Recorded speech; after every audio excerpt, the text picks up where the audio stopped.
Welcome, everyone, to the Special Education Inner Circle podcast. I'm your host, Catherine Witcher, and we're going to dive into a hot topic that I've heard a lot over the last 20 years of working professionally in the special education community. Now, don't forget, at any point in time, if you need further information about what we are talking about here, you can hop on over to specialedinnercircle.com and join us in a private Facebook group and get additional coaching on hot topics and more just like this. So that's specialedinnercircle.com. So here's our topic for today. When you don't have resources, you need to be resourceful in special education. I cannot tell you how many times I have been asked the question by parents and by teachers of, should I move to a better district?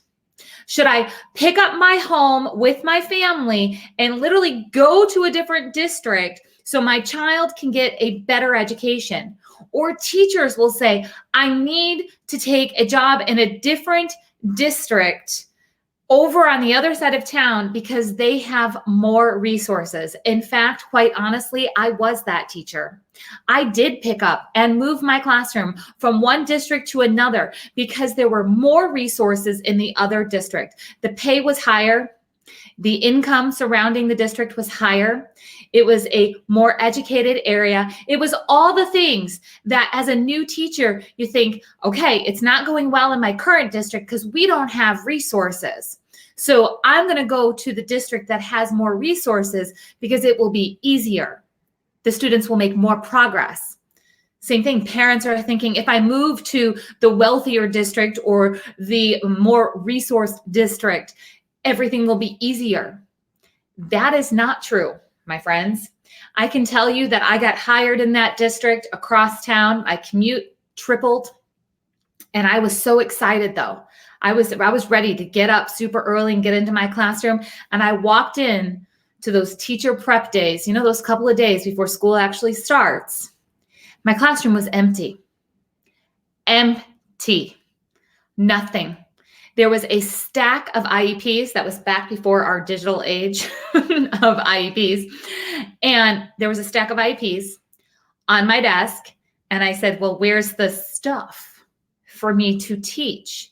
Like, didn't the last teacher leave anything? Nope. Isn't there stuff hidden in a storeroom closet that I can find? What am I supposed to teach with? Figure it out. You have the IEPs. You can go talk to the other teachers, see if they maybe have some resources. I had nothing to start with. I started from scratch. I found some books. I found some resources.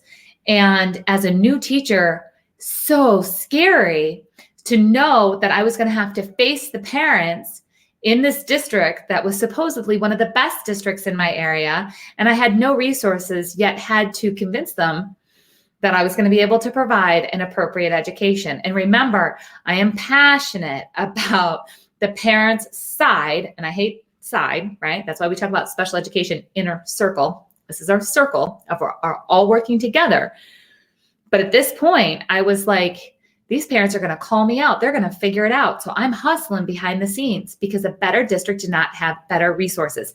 I had to get resourceful. I didn't have a luxury of an excuse. I simply had to get resourceful to provide an appropriate education and to keep my paycheck. So parents will often move to, there's a district that's known in Illinois as one of the best districts in the entire country. In fact, they were even featured on Oprah for having the best of the best resources. I can tell you that I have worked with several clients in that district. That's not always a good thing when you do what I do. Now, if I'm brought in by a district to do professional development training, awesome. But when I'm brought in by parents for crisis intervention because things aren't going right, not so great. I always say if I don't know a district's name from a parent's perspective, that's a good thing. So just because this district is known as one of the best districts in the country does not mean that they are going to provide some of the best resources for their special ed department. it's extremely important for you to know that, I gotta turn off my alerts there on my phone. Sorry for the pause there. It's so important for you to know that you have to pursue an appropriate education no matter what type of district you're in, with no matter what type of resources. Curriculum and resources don't create leaps of achievement for a child. Teachers and teams, including parents, create leaps of achievement for a child. It's not the curriculum, it's the people behind the curriculum. It's not the fanciest tool, it's how a person can use their own knowledge, their own expertise to develop a relationship with a child and to really connect with them and help them move forward. More resources doesn't mean more progress. So I was just talking with one of our master IEP coaches, Courtney, and one of the things that she's worked on with her own daughter and then with her own clients, and if you're curious of what a master IEP coach is, hop on over to masteriepcoach.com. One of the big takeaways that she's had in the last couple of years is realizing that more goals doesn't mean more progress. That also means more resources doesn't always mean more progress.